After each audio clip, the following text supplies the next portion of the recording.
Just as a disclaimer, we want you to know that some of the movies that we will be reviewing were shot in a different time and era where people of race and sex were not treated equally. We understand this and hope you do too. The movies or anything that happened on the sets are not the views of this podcast or what this show is intended to be all about. Exactly. And we want to give due diligence in presenting the movie and not the views of the cast or directors or anyone involved. But we also feel it's necessary to let the audience know some of the background information to get a feel for what was happening at the time of shooting the film. Again, we hope you understand that we do not agree with everything that went on, and we just want to give out the information. And with that being said, hope you enjoy the show.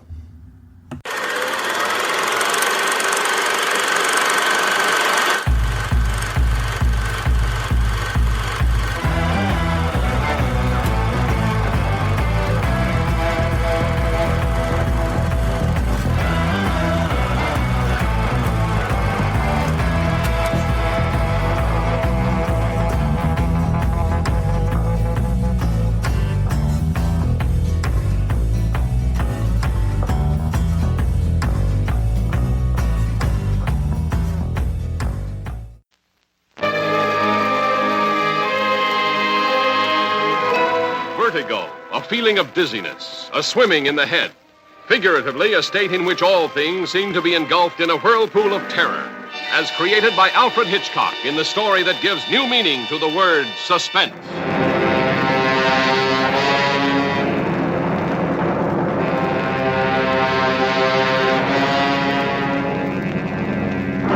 I don't want to die. There's someone inside me, and she says I must die. Scotty, don't let me go. A beautiful girl haunted by the desperate, unexplainable urge to destroy herself. A man possessed by the paralyzing vertigo that made him afraid of high places. Easy now. Oh, no. Well, it's a cinch. Here, I look up. I look down. I look up. I look... What was the strange attraction that brought these two together, in spite of the dark forces that tore them apart? The specter from the past that drew her to the ancient headstone in the mission graveyard. The compulsion that drove her relentlessly to the point of no return. The story of a love so powerful it broke down all barriers between past and present, between life and death, between the golden girl in the dark tower and the tawdry redhead that he tried to remake in her image. If I let you change me, will that do it? If I do what you tell me, will you love me? Yes. All right. All right, then I'll do it.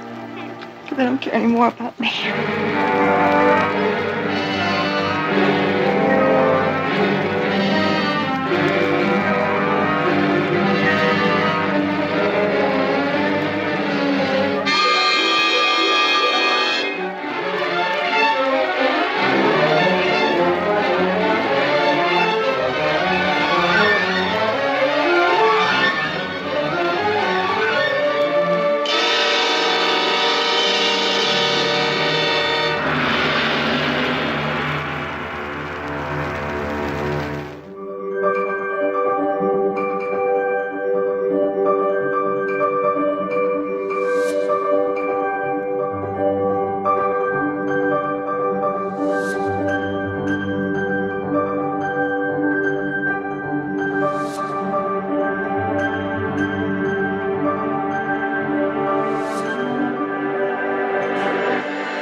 Greetings and welcome to the Tragedy of Cinema, episode number 10. Terrence, it's been 10 episodes so That's far. Amazing. You've made it so I can't far. believe I've lasted 10 episodes with you. We have a very special episode for our 10th episode. It is actually our first listeners episode, and this is coming all the way from Newark, Delaware, and it was requested by Emily Aikianelli. I hope I pronounced that right. She sent me a pronunciation. She has basically been with us since the very first episode and Thank still you so listens. much. I don't know Yes, why she puts thank up you. with us, but special yes, thank you. special thank you. So she said this is one of, by the way, the movie we will be doing is Vertigo by Alfred Hitchcock. She said this is the most brilliant of all of Hitchcock's films, in her opinion. She also said this is also one of her favorite movies, so we better not mess it up. And she, I'm just kidding about that last part. She has not looked up any info or trivia on this, so she's pretty excited to listen to the podcast. Fresh. I will say this is one of his really underrated movies, just because, once again, I agree with her that it's a really good movie, and you never hear about it. Because you always hear about pretty much Psycho. Like pretty much, 9 times out of 10. Or The Birds. Or The Birds, exactly. But you never hear about Vertigo. I'm not going to lie. This is the first time I've ever seen it when I sat down and watched this for her. So we'll hear your thoughts on it. We will hear my thoughts. At the end of this. So, but before we dive too much further into there, Terrence, I've got a question for you. Let's do it.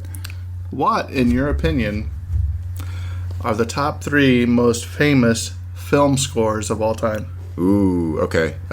Star Wars for one. Which Star Wars? You know, interestingly enough, the one that you hear a bunch and that, like, you know, people still use and, like, it kind of sticks with you is the Phantom Menace. Interestingly enough, I'm going prequels, I know, right? Everybody hates those, but, like, it had a really good score, especially the Duel of the Fates, I believe it was called. That particular song is pretty iconic, despite people's disdain for the prequels. Next would be Lord of the Rings. Which one? That's the thing, like all of them together, because they do reuse a lot of them. There's, you know, certain themes that each character has. They all had an amazing scores. I can't really choose just one, just because I never just watch one. I watch them all in sequence every time. Like, but and then third one, I'm gonna have to go with. Trying to think of, like, you know, what sticks in my head as far as like film scores that are incredible. I mean, you have a lot. You have Indiana Jones. That one came to my mind. You have Jaws. Yep. I personally like Dragonheart. Yes, Dragonheart. I think it's a very outstanding soundtrack. Robin Hood, Prince of Thieves has another amazing score. Tell you what, I'll go with the musical for the last one. What? Yeah, I know. Right? Is it The Wiz? I love The Wiz, but no. And it's actually a recent movie, this one. I'm going to go with Greatest Showman. Oh, nice. I love that movie. But would you really consider that a score? Because doesn't a film score usually no words? That's right? true. That's true. Man, there's so many. I'm just trying to think of, like, one that really sticks in my mind. Give me your 3, and I'll think of my third one. Obviously, Star Wars. Just anytime you hear the drums, dun, dun, dun, dun, you know, the 20th Century Fox, and then Star Wars, a long time ago in a galaxy far away, then boom, it hits you. And pretty much anything John Williams does, it could be the top 3. And then in my personal opinion, you know, Imperial March, and they got the Celebration Medal ceremony and all that. So many iconic. Okay, songs. that's good. I mean, we'll just say John Williams 1, 2, and 3. Yeah, probably 10 through 10. You know? All right, Terrence. This is a quote. After all, tomorrow is another day is the last line from which movie that won the Academy Award for Best Picture in 1939? Wait, what was it again? Tomorrow. After all, tomorrow is another day is the last line from which movie that won the Academy Award for Best Picture in 1939? Oh man, I know the line. That's what's like really getting me right now. I don't know. I know our audience is laughing at you because let me just say another. Let me read this last part again.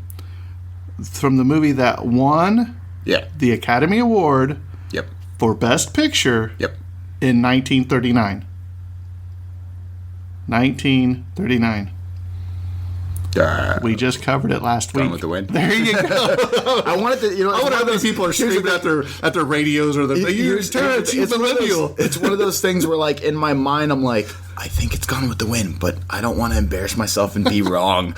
And you ever get that? Like, no. I do that all the time. No. It's terrible. And then when I say that's what I was thinking, it doesn't seem like it's not like this is Jeopardy and you got a double Jeopardy going and you're going to say the wrong thing and lose a bunch of money. It is in my mind. No, you're just going to get a bunch of bad reviews for us because the resident millennial can't answer a question.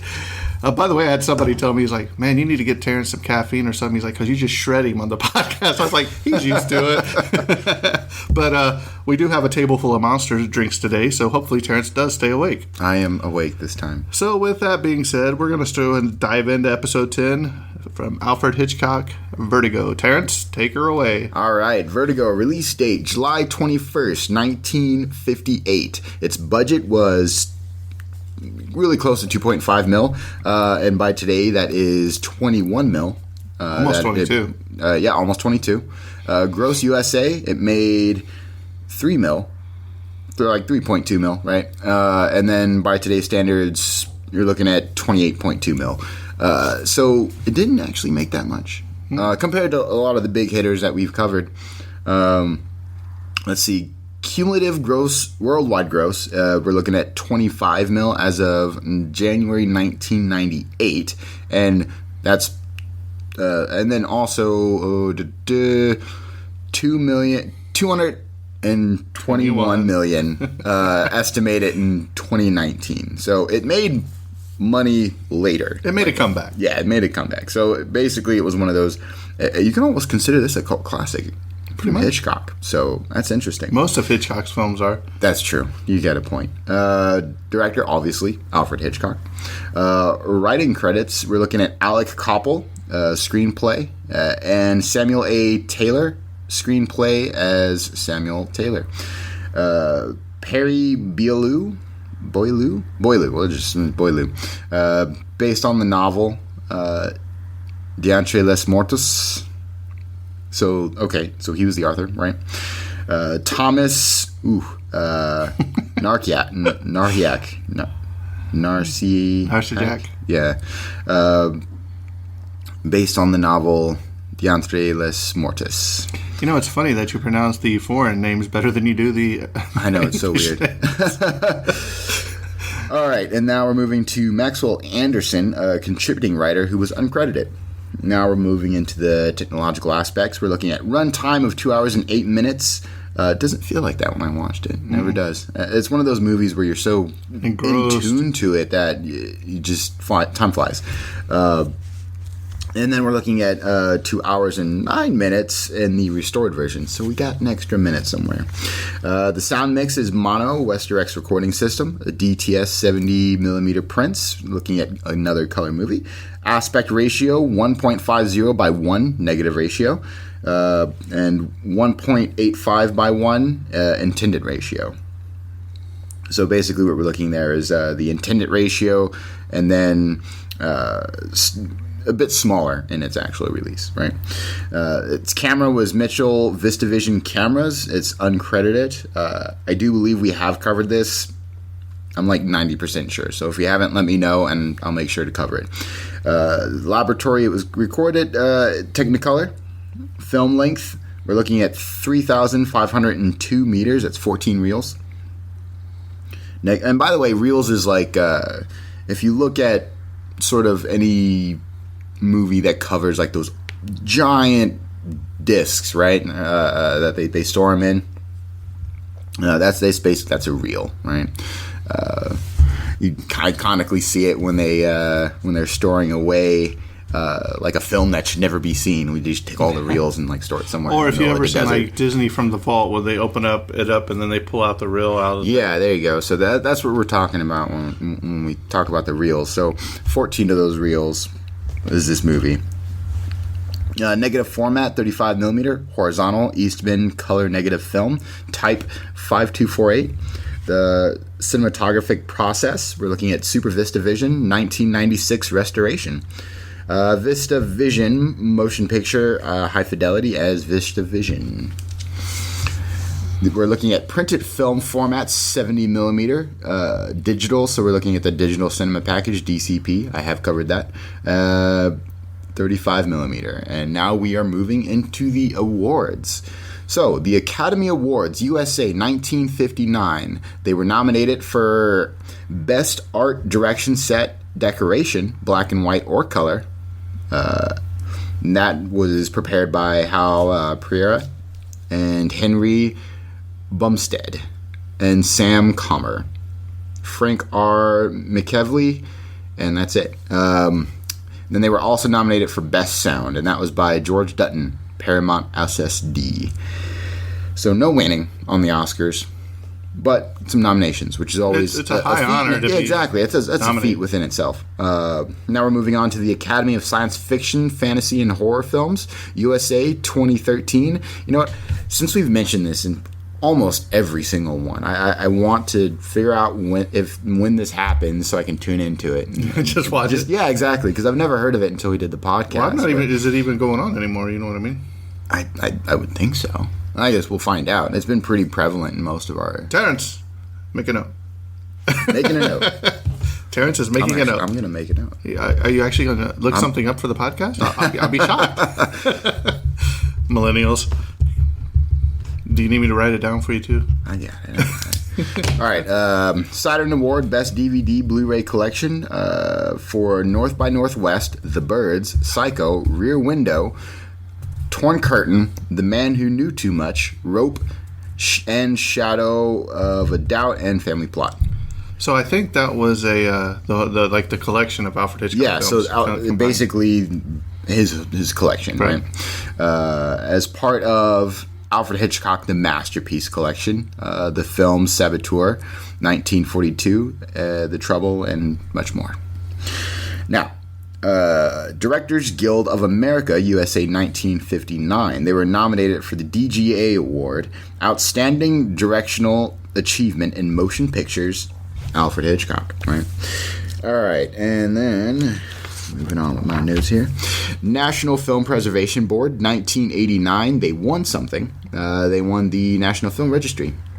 The National Society of Film Critics Awards, USA 1997. They won the Special Citation. That was for James C. Kurtz, Robert A. Harris, for their restoration of Alfred Hitchcock's classic film. So we got a restoration award. That's pretty interesting, right? New York Film Critics Circle Awards, 1996. They won something here, too. They won another Special Citation Award for Distinguished Restoration. Once again, James C. Katz and Robert A. Harris, the MCA and Universal. Online Film and Television Association, 2003. Another winner. OFTA Film Hall of Fame Motion Picture. San Sebastian International Film Festival, 1958. More winning. Hey. So everything with the Oscar. And you're a winner. And you're a winner. And you're a winner.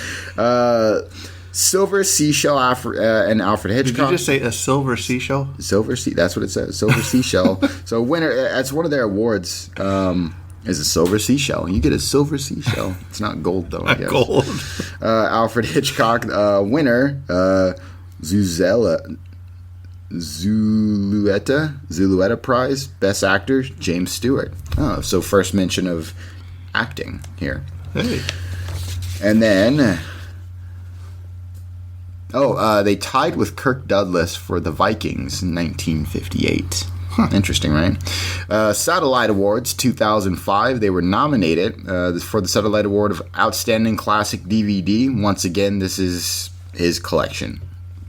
For Alfred Hitchcock, The Masterpiece Collection. Society of Camera Operators. Now, I left this one on here because we haven't seen this, but that's interesting that they highlight camera operators, some of the crew. So that's why I left it there. It's very interesting. And that was in 2001. And that's very interesting that it was in 2001, too. So it was obviously nominated or gave its respect later. Exactly. Yep. Than when it first came out. And so winner for Historical Shot, Leonard J. South. And now the cinematography in this, very good. I mean, we'll get there. Yeah. Village Voice Film Poll 1999. They were nominated for a VVFP Award, Best Film of the Century, third place. Huh. Interesting. And then finally, wait a minute, before you do that, yeah. Do you know when the Academy Award started? What year?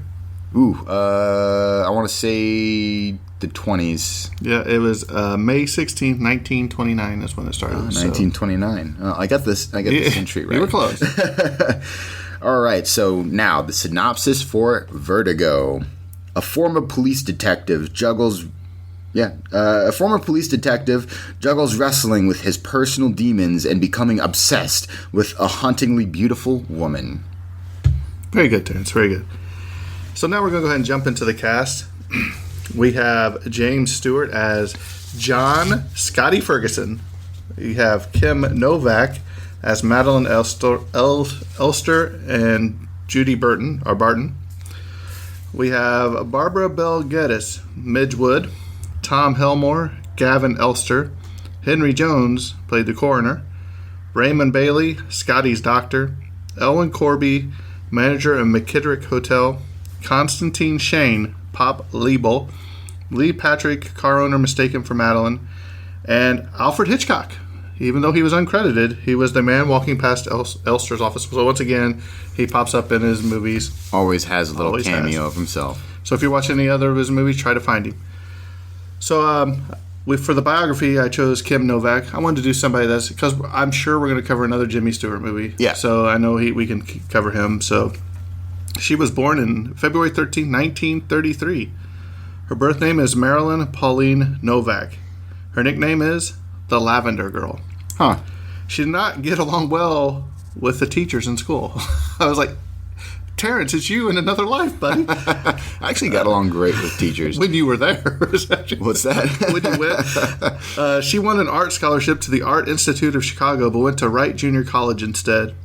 Her first job while still in high school was modeling teen fashions for a local department store. While on break from school, Kim and two of her classmates decided to go to Los Angeles and stand in line to be an extra in a movie called The French Line in 1953. Fortunately, Kim's personal life has been on the contrary to her career. Since 1976, Kim has been happily married to Robert Malloy, a veterinarian who shares her passion for animals and nature. Kim and her husband live on a ranch in Oregon where they raise llamas and horses and frequently go canoeing. Kim is also an accomplished artist who expresses herself in oil paintings and sculptures. She went on a personal strike in 1957 protesting her current salary of $1,250 per week. Interesting. Chosen by Empire magazine as one of the 100 sexiest stars in film history at number 92 in 1995. For a scene in The Picnic, 1956, in which she had to cry, she asked director Joshua Logan to pinch her black and blue off screen, telling him, "I can only cry when I'm hurt." Yeah, that is one of the harder things when it comes to acting, is crying on cue. That's an incredibly difficult thing and very talented. And we've seen that with Haley Joel Osment when we covered The Sixth Sense about how his dad said yell at him. Yeah, exactly. She visited Sammy Davis Jr. in the hospital shortly before his death. Wow, okay. Was seriously injured in a horseback riding accident in 2006 and broke her ribs, punctured a lung, and had nerve damage. She made full recovery within a year. I mean, she's as far as I can tell, she's still alive. Yeah. So she's pushing 90, 95, 96? Yeah, 86. I mean, man. Wow. So here's some quotes I wrote down. For every answer, I like to bring up a question. Maybe I'm related to Alfred Hitchcock, or maybe I got to know him too well, but I think life should be that way. They'll always remember me in Vertigo 1958, and I'm not that good in it, but I don't blame me because there are a couple of scenes where I was wonderful. That's great. I don't feel I ever reached my potential as an actress. I certainly didn't try to promote myself. I'm not a pushy person, so there's always that turmoil for me. Do you wait for something to happen, or do you make something happen? I've always believed that if something is meant to be, it just works out. Yet I would see other actors fighting for themselves, fighting for the great roles, which is right. Are you supposed to push the door open, or do you wait for an open door? My choice was to move away from Hollywood, but I always thought that if a role was really right for me, it would somehow come to wherever I was. Interesting. Yeah, you do get odds and ends as far as filming goes. If you're not obviously around LA or in another notable filming place, which I think right now they all want to film in Atlanta. There's got to be something with the tax credits. It is, yeah. Typically, they go wherever it is cheapest for them to film. So if you're not in those, big hub areas, it's very far and in between that, they'll venture out and record somewhere else. So that's very interesting that she has that take. By the way, she's 86 years old. Yep. Still around, and she's born in Chicago. Yep. Her most famous roles, obviously, is Vertigo, the movie we're covering, but she was also in 19 episodes of the TV show Falcon Crest. Do you remember Falcon Crest? I know you don't. I know, not that one. That one is beyond me. I know some of our listeners out there like me will remember that. So, all right, here we go. Are you ready for some unknown facts and trivia, Terrence? Let's jump into it. Stay awake. The opening title sequence, designed by Saul Bass, makes this the first movie to use computer graphics. Oh, okay, cool. Uncredited second unit cameraman Erman Roberts invented the famous zoom out and track in shot, now sometimes called contra zoom or trombone shot, to convey the sense of vertigo to the audience. The view down the mission stairwell cost $19,000 for just a couple of seconds of screen time. And that is a very famous technique used nowadays. Oh, yeah. I know you get a kick out of that because you cover all that technological stuff.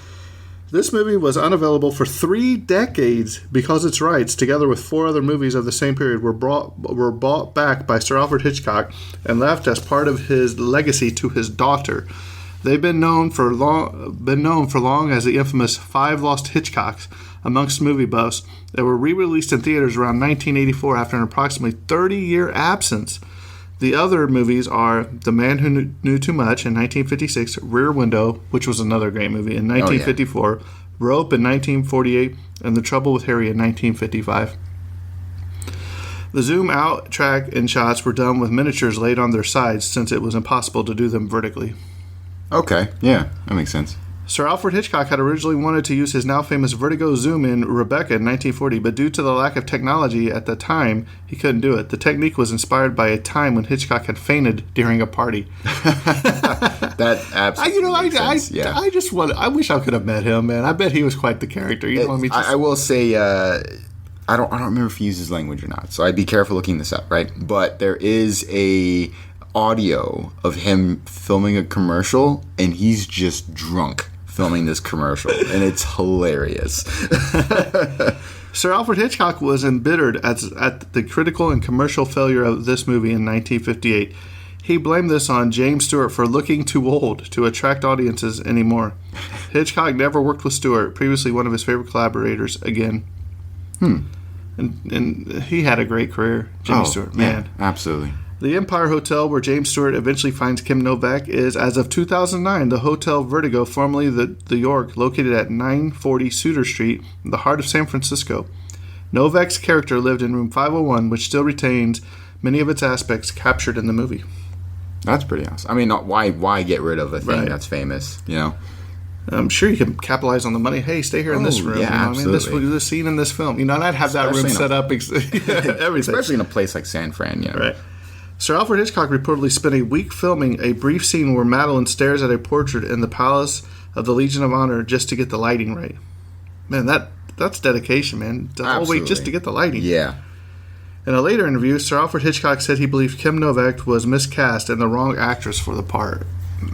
You know, he did not hold back on criticism of the choices he made. You know what I mean? Kim Novak told interviewers that she did not wear a bra when appearing as Judy. Actresses performing braless was an unusual occurrence in films made under the 1934 to 1968 Motion Picture Production Code. Novak claimed it was this element of the Judy costuming that helped her feel more comfortable as Judy than as Madeline, a character whose costumes were more severe and stiff. Okay, yeah, that makes sense. When Kim Novak questioned Sir Alfred Hitchcock about her motivation in a particular scene, Hitchcock is said to have answered, "Let's not probe deeply into these matters, Kim. It's only a movie." Oh my gosh. That's as great as a director he is, that is like the wrong answer to give. I mean, yeah, it's Hitchcock. There is a 25-year age difference between James Stewart and Kim Novak, who were 49 and 24 years old, respectively, when the movie was shot in 1957. Oh, wow. That's a pretty big difference. He's fading. He opened up another monster. Costume designer Edith Head and director Sir Alfred Hitchcock worked together to give Madeline clothing an eerie appearance. Her trademark gray suit was chosen for its color because they thought it seemed odd for a blonde woman to be wearing all gray. Also, they added a black scarf to her white coat because of the odd contrast. Yeah, blonde and gray is not a great contrast, you know. As if you're, color coding, which a lot of costuming. But it kind of set the tone for the movie too. You know what I mean? There was a lot of the colors they chose in this movie were fantastic because it wasn't too flashy. Oh yeah, you know what I mean? It flowed well. And that's props to costuming. Like every movie we've covered, every movie you watch, costuming gives a lot of thought into what their characters are wearing. It's just not like, hey, they're wearing these clothes. There's much thought put into it. See, I always go back, every time I hear costume design, I immediately go back to the Shire in the Lord of the Rings because the hobbits wearing them costumes, it was just perfect. Okay, the lighting changes when important events occur. For instance, when Scotty first sees Madeline in Ernie's restaurant, the light around her becomes unnaturally bright for a moment. While Scotty is listening to the story of Madeline's ancestry in the bookshop, it gets very dark. Once he exits the store, it brightens again. When Scotty first sees Judy made up completely as Madeline, she is lit by a blurred, ghostly green light, the reflected light from the neon sign outside the window. So then again, Hitchcock getting that lighting technique done right. And it's a very difficult thing. Lighting is always a big trouble on set. Kim Novak does not speak until more than 1/3 into the movie. That's interesting. It's kind of like... remember when we did Psycho? Yep. Norman Bates didn't have anything until... or not Norman Bates, not Vivien Leigh, the other one. Her sister. Yeah. She didn't even make an appearance until like 2/3 of the way through the movie. Yeah. Midge's remarks about the cantilevered brassiere designed by an aircraft engineer are a reference to the story that Howard Hughes had an engineer invent a new type of underwired bra for Jane Russell. Bernard Herrmann's score is largely inspired by Richard Wagner's Tristan and Isolde, which, like this movie, is also about a doomed love. And we remember Bernard Herrmann, don't we? Yeah. What did he do? I don't remember. I know the name. I just don't remember. He's the one that did Hitchcock Psycho. Remember, and got doubled his salary. So we're looking. I remember. No, I don't have no clue. But we're looking at when a director finds a good crew, he tends to use a lot of the same people. Obviously, it's like a good, especially for the music. Yeah, they'll keep them. Exactly. Yeah. San Juan Bautista, the Spanish mission which features in key scenes in the movie, doesn't actually have a bell tower. It was added with trick photography. The mission originally had a steeple, but it was demolished following a fire. Sir Alfred Hitchcock thus described this movie to Francis Truffaut. To put it plainly, the man wants to go to bed with a woman who is dead. I was like, man, tried to sell it, huh? When this movie opened at San Francisco's legendary Castro Theater during its restored release in October of 1997, only a few months after the death of James Stewart, it did more business there than any other theater in the U.S. that weekend. Wow, okay. When Sir Alfred Hitchcock's wife, Alma, saw this movie, she said that she liked it, except for one shot where Kim Novak walks toward the San Francisco Bay, which she felt made Novak look too large on the screen. For years afterward, when discussing this movie, Hitchcock would insist that Alma hated it. He took that one little criticism. She hated it. This movie is often credited or blamed for creating or popularizing the misconception that vertigo means a fear of heights. For the record, the proper name for that condition is acrophobia, whereas vertigo is a sensation of rolling and loss of balance associated particularly with looking down from a great height, according to the Oxford Dictionary. Which they capture well with their cinematographer, their filming process.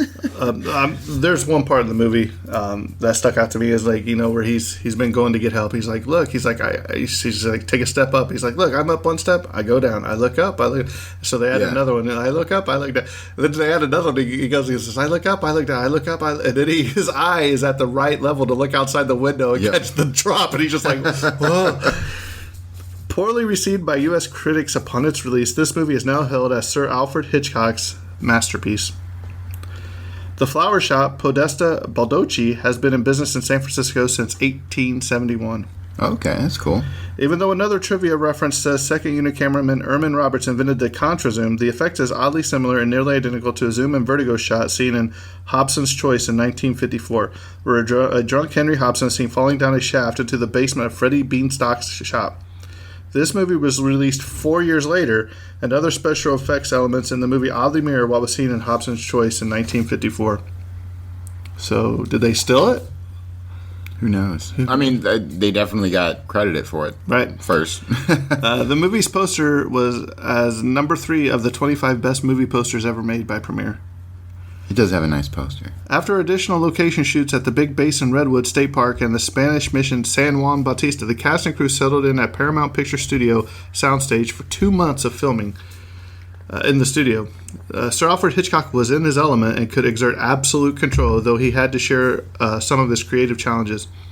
One very striking sequence is the kissing scene that occurs when Scotty has finally made Judy over as Madeline.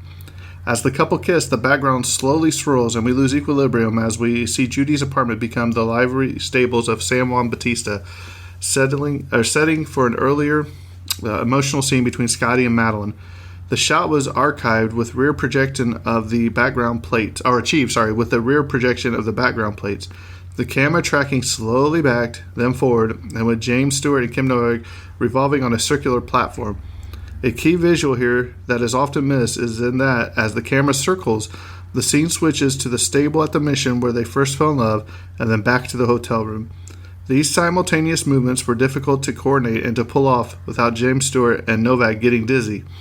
In one take, Stewart fell off and was slightly injured.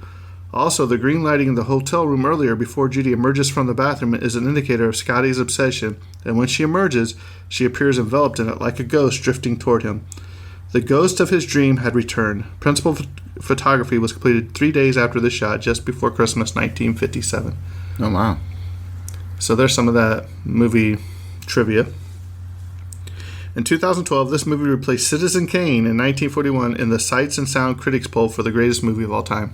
Okay, very interesting. So that's another movie that obviously we'll eventually cover. But the notable sort of on-set special effects and camera work in that movie is also just as iconic as the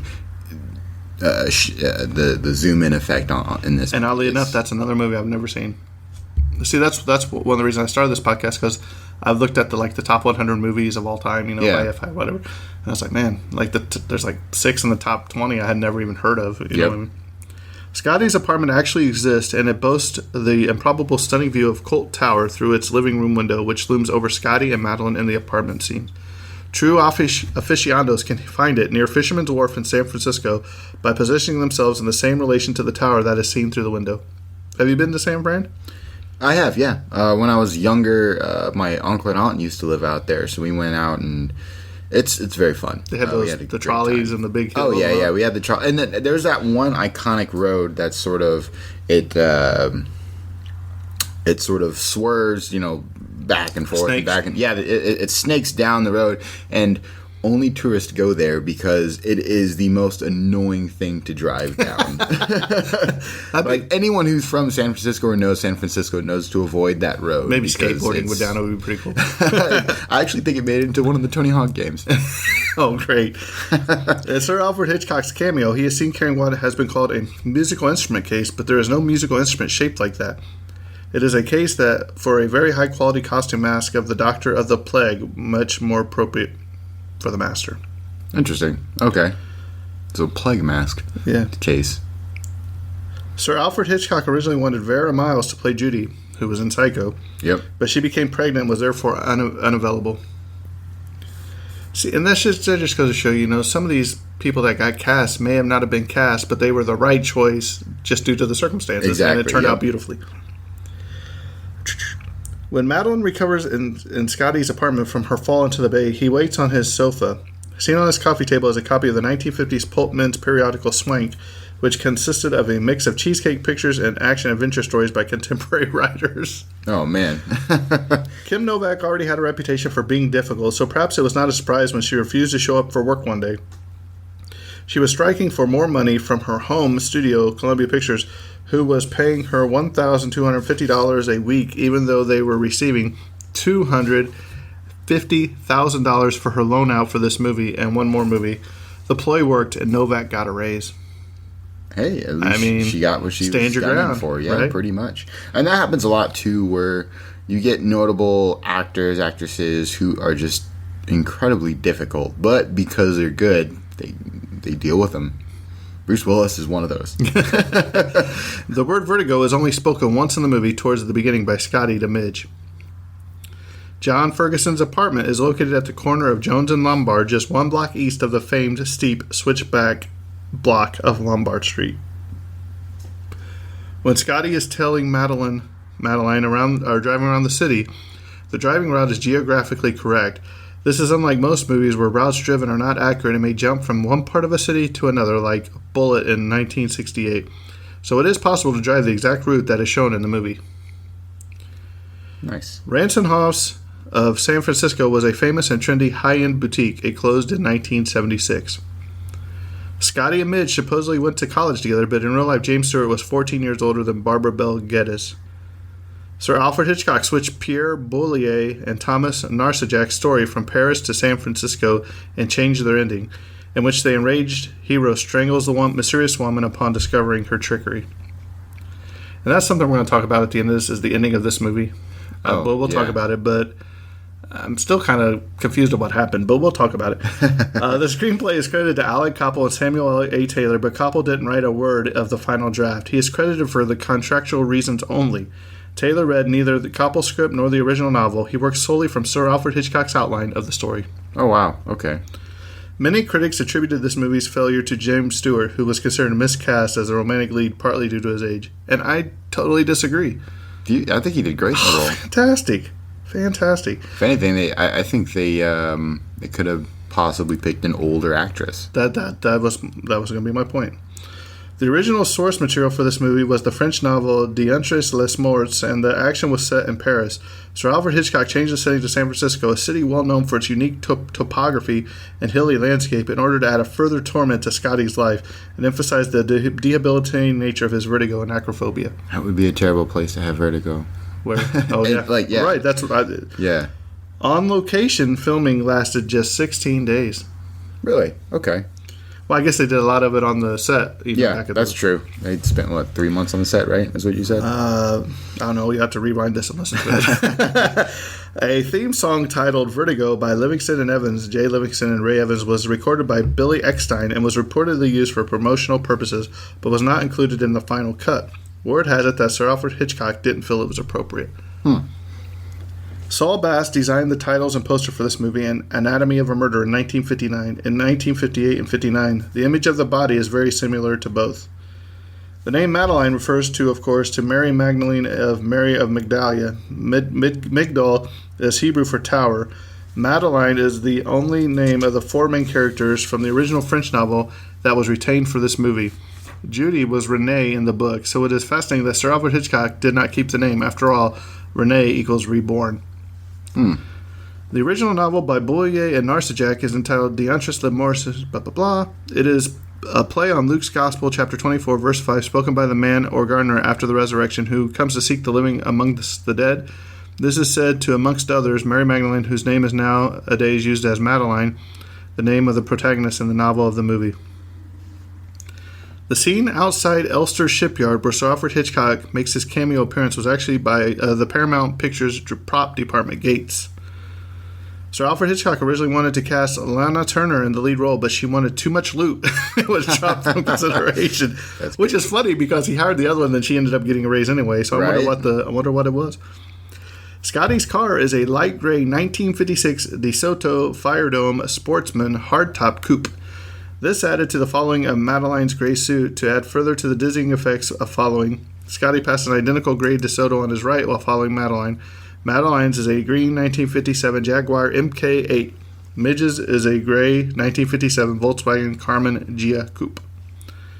John Farren, the artist for the Nightmare sequence design, also painted the pivotal portrait of Carlotta that transfixes the main characters of this movie.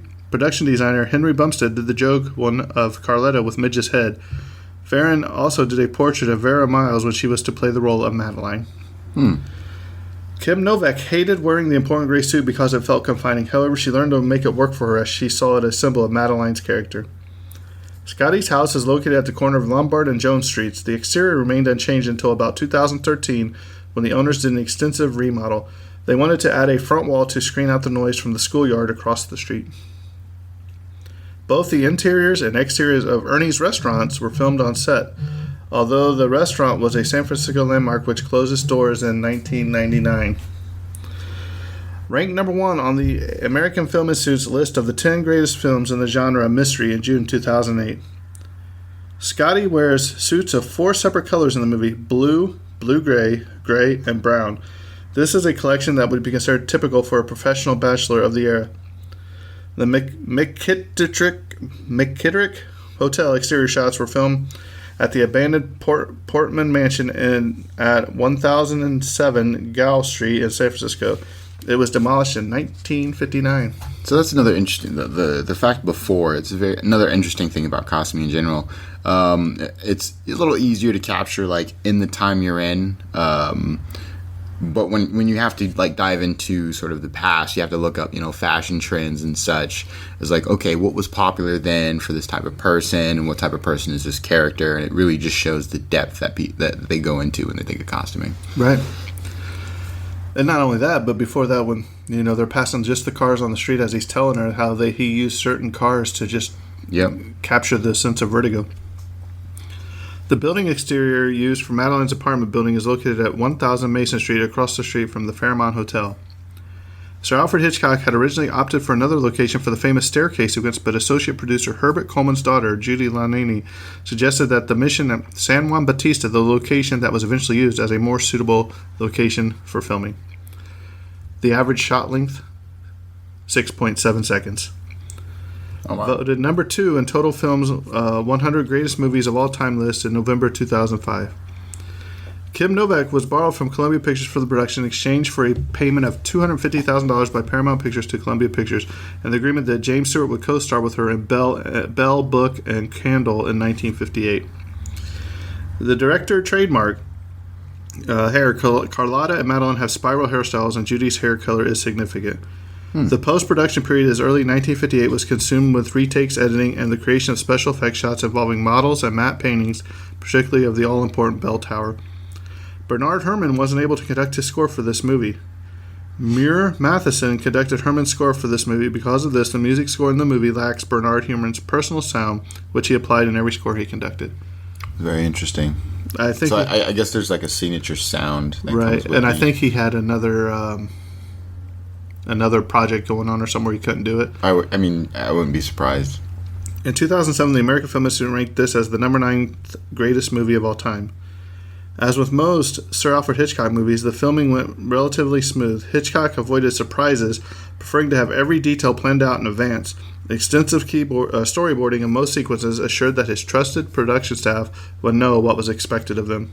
So it's very interesting. So you get you kind of really get two types of directors. You have a director like Alfred Hitchcock. Everything is already planned. It has a purpose. Yep, it has a purpose, so on and so forth. And then you get directors who there's a lot of ad-libbing, there's a lot of improv, there's a lot of, sometimes you'll even get a scene that they're like, this would be a great scene, let's add it in right now and film it. So, but not only that, but with Hitchcock, he could do both.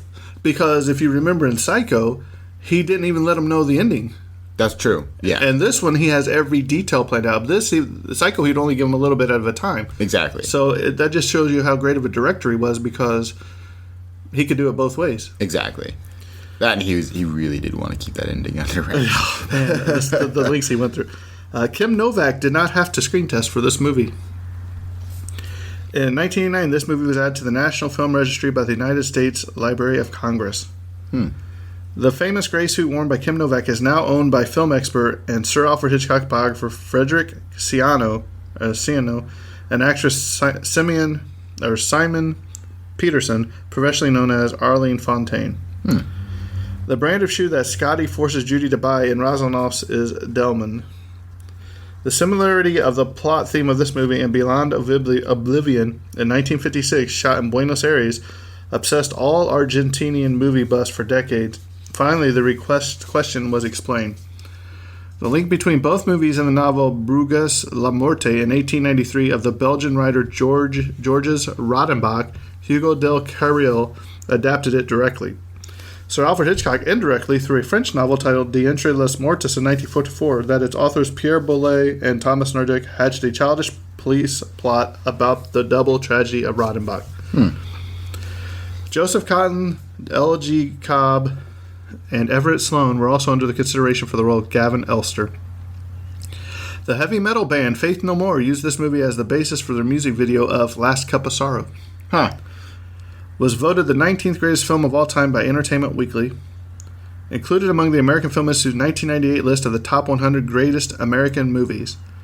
Sir Alfred Hitchcock hired Maxwell Anderson to write the first draft of the screenplay titled Darkling, I Listen, but it was rejected by Hitchcock. In 2002, named by Posif France as one of the 50 best movies of the last 50 years, Critics' Choice number 2, Reader's Choice number 4.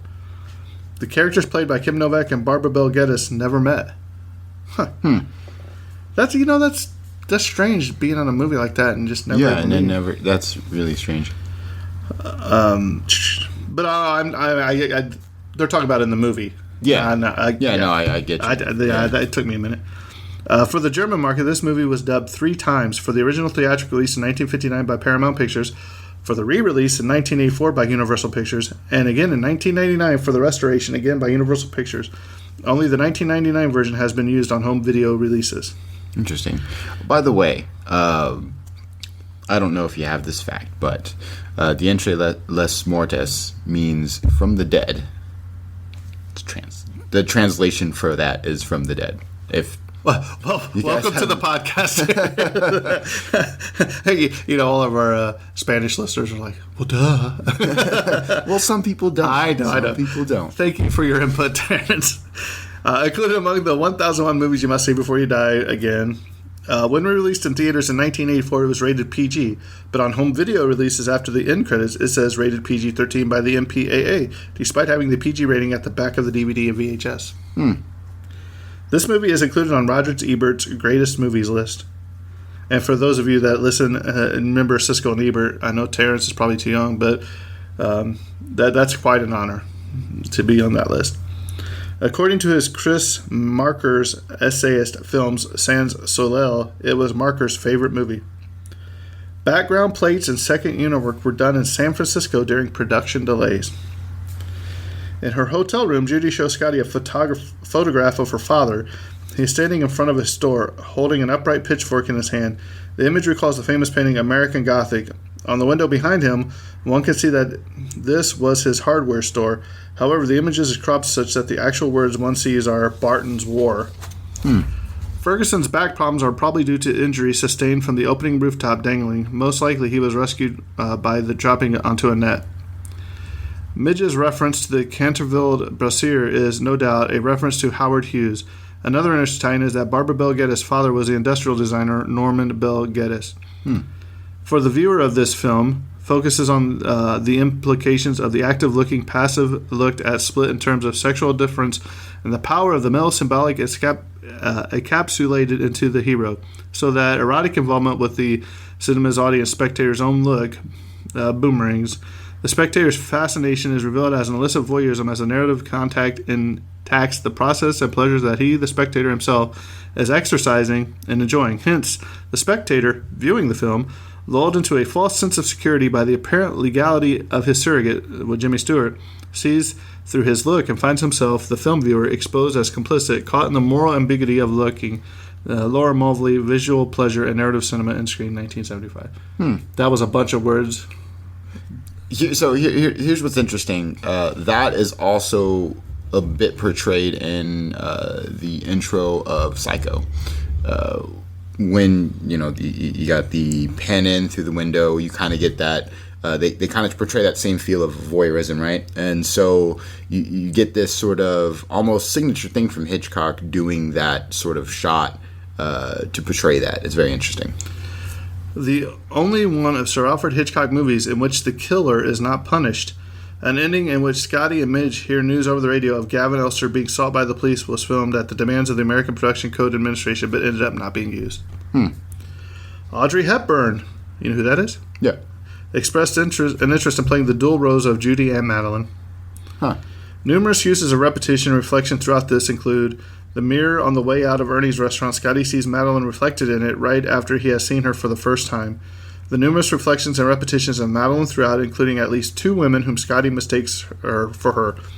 The metaphorical or dream mirrors that Madeline describes as lining the corridor of her life. Midge paints herself into the portrait of Madeline's ancestor, and in one shot sits next to the portrait, as if doubled. After showing Scotty the portrait, Midge sees herself reflected in the glass of the window, Judy as Madeline's reflection. Madeline as repetition or reflection of her ancestor. Scotty repeating his former life. Judy falls from the tower to her death the same way Madeline did. There is a motive of spirals in this movie, as literal shapes in the opening credits. It has the more abstract shape of the movie's plot, as well as the shape of the pivotal tower staircase. So this is another just really attention to detail that, Right. and the details that were put in, via Alfred Hitchcock. And it's really amazing. All these small things that are everywhere, but you can easily miss it if you're not paying attention. It was rumored and even written in Sir Alfred Hitchcock's script notes that Kim Novak dubbed the last line of the movie, which was delivered by the nun. However, she denied this in an interview. Sir Alfred Hitchcock had contemplated editing Judy's flashback sequence, which reveals that she and Madeline are one and the same. Hitchcock was worried that audience would lose interest in the movie if audience knew this twist early. 2 screenings for critics were subsequently held in New York City, one with the flashback and the other without it. With the flashback, critics called it Hitchcock's best movie. Without it, critics called it one of Hitchcock's worst movies. With that in mind, the flashback was retained in the final movie. And you know what? When I was watching, I was like, man, is this her? You know what I mean? Because I was like, what's going on? Right. So good. The words power and freedom are repeated 3 times in the movie. Number 1, at the beginning, Madeline's husband longs for the old San Francisco because there was more power and freedom. 2, at the Argosy bookstore, Pop Leibel explains that in Carlotta's time, a man could just throw a woman away because he had more power and freedom. Number 3, during the climax of the movie, John suggests that after the murder was completed, Gavin left Judy because he had more power and freedom. Originally in the book on which this movie was based, it is revealed that Judy and Madeline are the same person, or Madeline. Sir Alfred Hitchcock decided to change this and reveal it just after the introduction of the character of Judy in order to create a sense of suspense in this movie rather than the surprise at the end. This film contains many echoes of Hitchcock's later movie Psycho, which we've already covered. A prolonged sequence of sedately driving a car through the countryside, a receptionist gesture at some keys on a key rack, which indicates the empty rooms. The leading lady writes a note only to rip the paper to pieces. A special sequence designed by Saul Bass featuring the huge close-up of a woman's eye, then zooms out again. The leading lady is killed about halfway through the movie. A detective and his female associate visit a local retail store to make inquiries. Watched from above, the detective climbs a carpeted staircase up to a landing to seek a lady who isn't there. A dead woman is dramatically revealed, and a doctor gives his expert opinion on the psychosis which ails the leading man. So we're looking at a lot of elements that he saw made the film work, and he's like, I must reuse these elements, and he did, and it worked. Perfectly. When the manager of the McKittrick Hotel first appears, we hear her say yes to Scotty off screen. And the next shot, a moment later, we see her mouth a word without any sound. In the first scene in Midge's apartment, the shadow of the boom mic is visible on the wall above Scotty's head as if he gets up from the couch ready to leave. It rises as he does. That darn boom mic every time. Every time. It's in a lot of the older movies. It really is. It's difficult. Yeah. Gavin Elster mentions that the speedometer of his wife's car indicates she had driven 94 miles. This should be the odometer, not the speedometer. An odometer measures distance and the speedometer measures speed. Gavin Elster mentions that Carletta Valdez was 26 when she killed herself. However, her gravestone says that she lived from December 3rd, 1831 to March 5th, 1857. That would make her 25, not 26. I can't catch all those little details, I guess. At the Redwood Forest, Madeline asks Scotty if the redwoods are the oldest living things. He replies yes, but bristlecone pines are the oldest living things. They live up to 5,000 years, and redwoods only to about 2,000 years or so. You don't hear about those, though. You just hear about the redwoods. Right. I mean, that's the famous thing. They're hard to miss. Did you ever go to the Redwood Forest? No, I didn't. I really, and I still really will. wanted to. It's on my to-go list. I mean, because obviously the pictures look amazing and stuff, but it cannot Incredible. Compare to seeing it in person. When Scotty and Judy go shopping at Rasmussen, a clerk comments that a nearby model wears Judy's dress size. The model is at least 4 dress sizes smaller than Judy. It's surprising that an experienced clerk would make such a mistake. Yeah. When Scotty takes Madeline out of the water, her shoe is off. When they reach the pier, Madeline has both shoes on again. Okay. Both times the main characters drive to the old mission, the wide shot showing them drive on the right side of the road. However, all shots inside the car show them driving on the left side of the road. This is because the US 101, where filming took place near San Juan Bautista, is split with 2 lanes in each direction by a grove of eucalyptus trees. The film shows only one of the road's directions, giving the appearance that Scotty and Madeline are driving on the wrong side of the road. That's interesting. I'm actually surprised they pulled off filming on the 101. It's hectic. Yeah, but this was a long time ago. That's true, yeah. But I feel like it's always been busy. During the opening scene when Scotty hangs onto the rain gutter, the tiling of the rooftop he slid down changes from flat wood tilling to half cylindrical brick tilling when the police officer returns to try to save Scotty. Close-up shots of the police officer show half cylindrical brick tiling. whilst the medium shots of the officer and Scotty hanging on show flat wooden tiling. When Scotty watches Judy on the street talking to her friends outside the flower shop, the same sailor walks past in the same direction from right to left twice within 10 seconds. So that's just a little extra faux pas. As Madeline leaves the florist in her Jaguar, Scotty follows her in his 1950 DeSoto with license number HAF 376. However, 54 minutes into the movie, he follows her again, but the camera car, a similar DeSoto with Scotty at the wheel, passes the HAF 376 licensed DeSoto, which is erroneously parked at the curb. So they must be in the wrong car. Yeah, exactly. I mean, typically when you have a vehicle in a film, you'll have multiple versions of it. When Scotty and Madeline are on the coast, she's wearing a white coat and with a gauzy black scarf. The scarf is arranged differently in different shots and sometimes is missing entirely. In the scenes that follow Judy putting on the gray dress, the headboard light on her bed disappears and reappears. When Madeline, I keep calling her Madeline, wakes up in Scotty's bed, there are two chairs on either side of the doorway as Scotty exits his bedroom. When he re-enters the room, one chair is missing and the other has moved.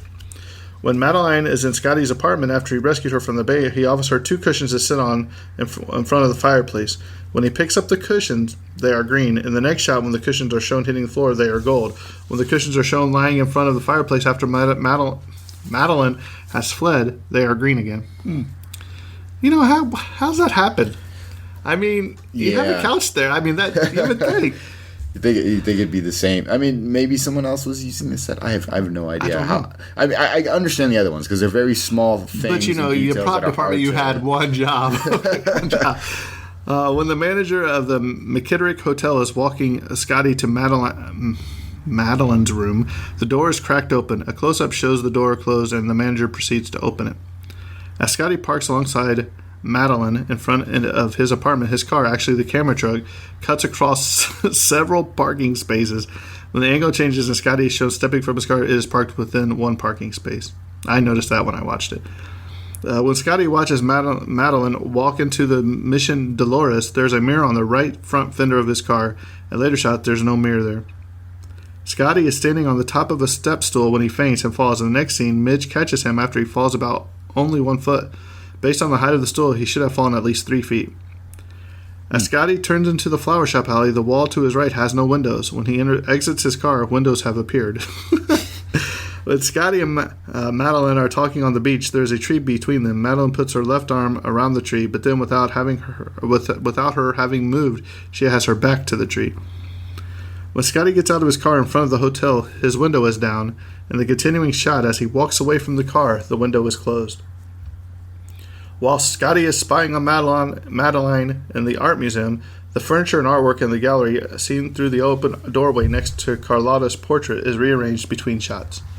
I feel like there's more like little tiny changes throughout this movie than any other movie we've covered. Right. As Judy, and especially for a Hitchcock movie, you know. Yeah. As Judy packs to run away, the breast section of Madeline's gray suit in her closet are popped out in one shot and pushed in another. Before and after Scotty slides off the roof and hangs onto the gutter, there are two views of him shown at 90 degrees apart, but in both cases the background view remains the same. When Scotty buys Judy a flower from the street vendor across from Razanoff's, they cut to a studio close-up of them that include a large bunch of purple carnation, which Judy brushes against as they leave. But when the scene returns to the location shot, the flower bunch is nowhere to be seen. The DeSoto that Scotty drives clearly has no rear view mirror during the close-ups and interior shots, yet it has a rear view mirror as he's getting back into the car after watching Madeline Elster purchase the flower bouquet, and as he exits the car on the passenger side to follow her into the Mission Dolores Cathedral. When Madeline enters the church, she leaves the door wide open behind her. Scotty follows her only moments later, and the door is closed. He has to open it, and then he has to deliberately pull it shut as he enters, unlike Madeline. The ice cubes in Gavin and Scotty's drinks disappear. You should have got it done in one take, right? I know, right? After Madeline has talked to Scotty outside his flat and got into her car, a pedestrian is just about to cross the street in the background. The camera cuts back to Scotty following her immediately, but the pedestrian has disappeared. In the various shots inside Scotty's apartment, the portable television set next to the couch changes direction, sometimes facing the couch, sometimes facing the bedroom. The book display in the bookshop window changes between the entering and exiting of the shots. The parked cars opposite the alley behind the flower shop change when the camera point of view. When Judy and Scotty are talking to the man in the bookshop, the pins in the man's jacket pocket change position, and the cigarette burns down far too quickly. When Madeline walks out of the art museum and continues on to throw flowers in the bay before she jumps in and is taken out of the water by Scotty, she has no purse. After she wakes up to Scotty's and puts on her robe whilst her clothing is drying, she asks for her hairpins and purse which belong to her. Perhaps she left the purse in the car when she jumped in the bay, but most women would not go into a museum dressed in a suit and gloves and leave their purse in a car. Yeah. In Ernie's restaurant, there are two famous profile shots of Kim Novak. In the second shot, however, shots later in production, there is noticeably less background scenery visible. The amount of sunlight and shadows in the alley behind the flower shop as first Madeline and then Scotty walk towards the door. When Midge and Scotty's doctor discuss how long it takes Scotty to recover, the doctor has his hands folded and arms extended. In the very next shot, his arms are folded across his chest. When Jimmy follows Kim down the alley to the florist, the alley is in full shade. When Jimmy gets out of his car to follow her 2 seconds later, the alley is half sunlit. As the camera moves away from Scotty standing at the edge of the tower, the shadow of the camera can be seen for a split second on the outer wall of the tower. On the Alfred Hitchcock Masterpiece Collection DVD, the image is cropped so the shadow cannot be seen. A hand mysteriously rises from behind a gate over James Stewart's left shoulder as he follows Kim Novak and waves at the camera. About 55 seconds into the Mission Dolores graveyard scene. Maybe it was on purpose to create more of a Madeline spirit by Hitchcock. That's really funny. Can you imagine? Just the kid. Now I'm curious. Like, was it on purpose? I don't know. Not? I'm going to go back and see that. Scotty and Judy drive through a grove of eucalyptus trees that is located south of San Juan Bautista on their way there from San Francisco. When Scotty is following Madeline whilst they are driving, they both turn left in their cars past a no left turn sign in the intersection. Carletta, Madeline's great-grandma, was born in 1831 and died in 1857 as indicated on her gravestone. This would place her grandmother's birth around 1850, her mother's birth around 1870, and Madeline's birth around 1890. This would then make her around 68 years old when the story takes place, instead of 25 or 26 that she's supposed to be. So more... There could have been that older actress she was wanting. Yeah, exactly, yeah. Some of the road shots from inside the car shows the car driving on the left side of the road. This suggests that some of the support work was done in the UK. Significantly, perhaps the music was conducted by Muir Matheson, a British conductor. Detectives in San Francisco are not called detectives, but are referred to by their ranks, such as sergeant and more often inspector. Okay, yeah. Did you know that? Sense. Did you ever get pulled over by an inspector? No. Gadget? I mean, they typically they don't do traffic, and obviously they'll do... it depends on what department they're in. You know, you got inspectors for homicide, you got inspectors for narcotics, and so on and so forth. Oh, okay. That's a whole other thing. Madeline enters her hotel without being seen by the desk clerk and disappears from her room only moments after Scotty sees her standing in the window. The audience is allowed to believe that this is a manifestation of the supernatural, specifically Madeline's possession of a dead ancestor, but that is later proven to be untrue. Scotty and Midge were supposed to have gone to college together, but Barbara is much more younger than Jimmy and looks much more younger than him in the movie. Scotty is retired from the police and looks at least 10 years or more older than Midge. In the opening rooftop chase, the crook and the officer and Jimmy jump across from one rooftop to another. The distance is no more than 5 to 6 feet, and yet when the officer falls, the shot follows him on the ground. Buildings are a full alley width apart, at least double what the distance they supposedly jump. When Madeline arrives at Scotty's apartment in a post letter, the establishing shot shows only a few bushes by the metal railings. However, in the closer two shots, more bushes can be seen against the railings. When Scotty is following Madeline whilst they are driving, Scotty's car turns a couple of seconds before his hand turns on the steering wheel. When Scotty buys new clothes for Judy at Ransohoff's, Judy's is shown trying on a pair of shoes. Due to the extremely low camera angle, when Judy walks away from the camera, it's easy to see that the shoes are not new. Their soles are heavily scuffed. Hey, it's in style, right? Yeah, you can buy ripped jeans now. Why can't you buy scuffed shoes? When Madeline enters the church, she leaves the door open behind her. When Scotty comes to the moments later, the door is fully closed. Blah, blah. We've already covered that. Scotty gives Madeline a cup of coffee in the first scene together at his apartment. The high camera angle shows the cup.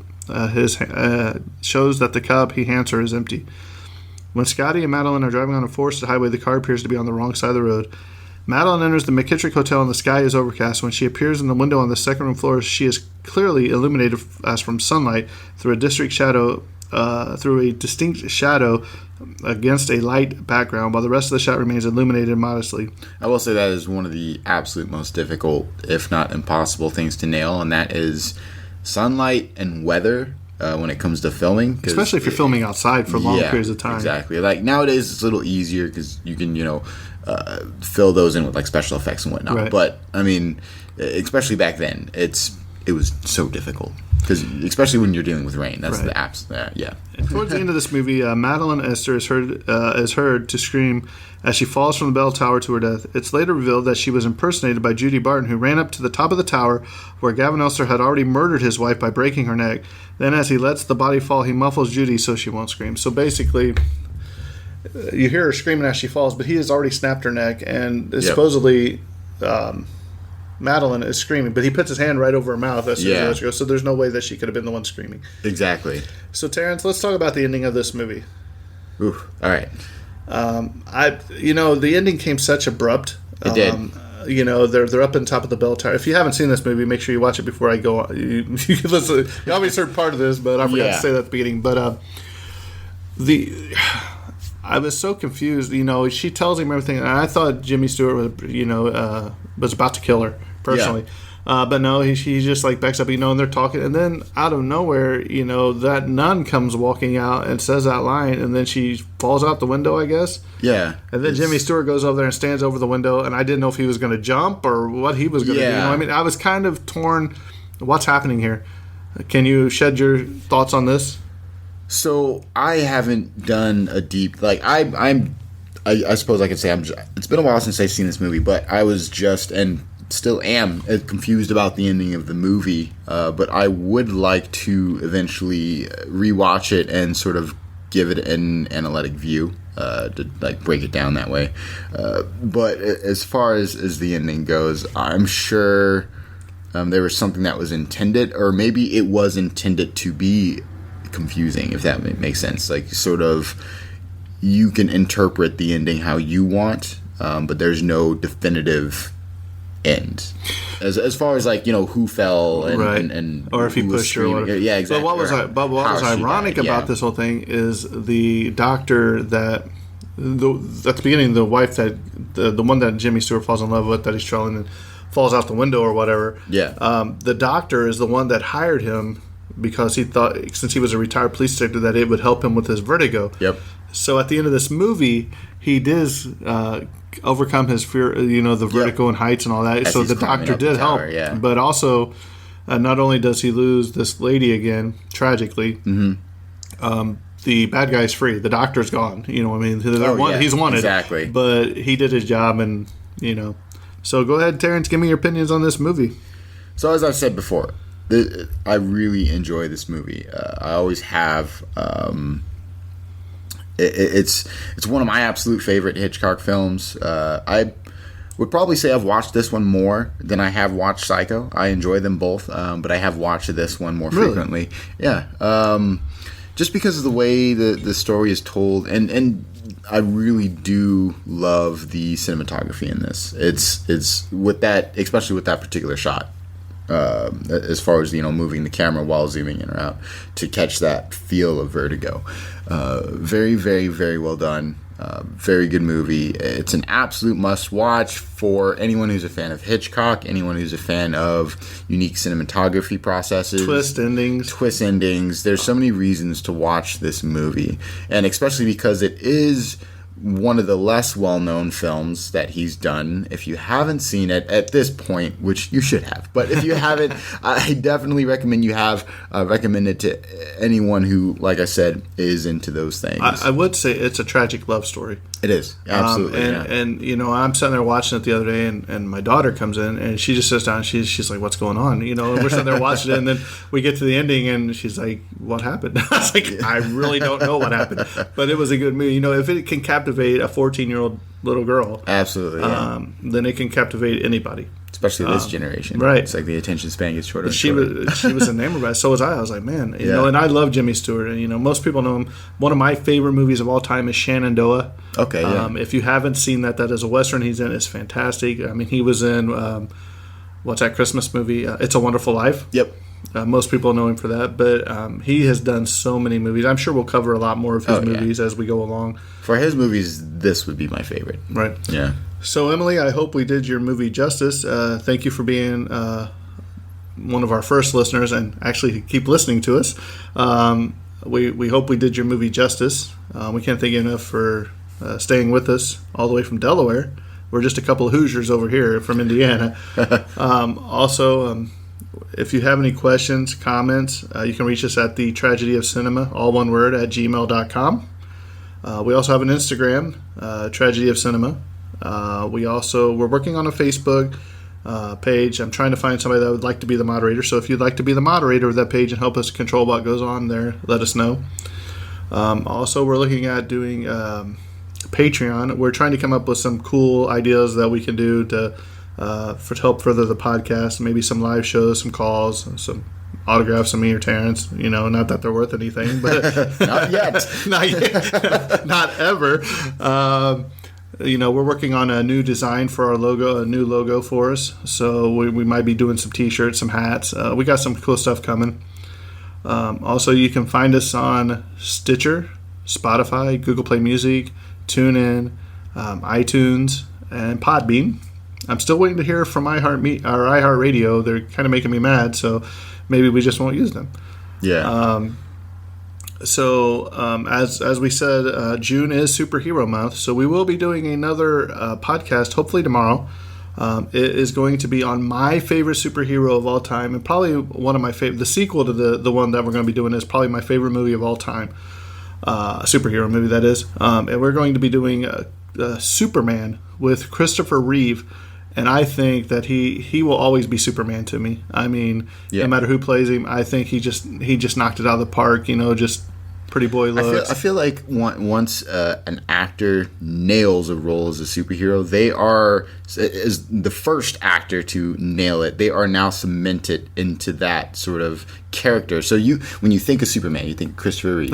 When you think absolutely. of Wolverine, you think of Hugh Jackman. Right. And now when you think of like Iron Man, you think of Robert Downey Jr. Exactly. Right. So, but and for those that don't know, Christopher Reeve was tragically injured in a horseback thing where I think the bee stung the horse and he flew off and I think ended up paralyzing him for the rest of his life. And you kind of wonder, he did 4 Superman films. I wonder how many more he would have actually been able to do. Probably a lot more, to be honest. Yeah. Especially in today's age, I'd love to see him as an older Superman. Like Kingdom Come. He probably would have definitely cameoed at the very least in anything Superman, right? I mean, he cameoed in like Smallville and all. But with that, we're getting into it. Yeah. We ain't got time to get into this. This has been a longer episode than we planned, but we wanted to make sure we gave our first listener story, Emily. We wanted to give her everything that we could find on this movie. So, Emily, if we've missed anything, drop us a line and let us know. Absolutely.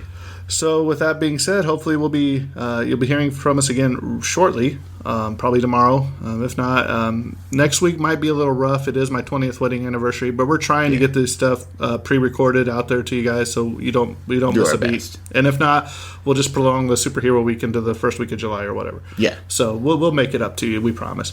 And with that being said, I think that's a wrap. Yep. And cut.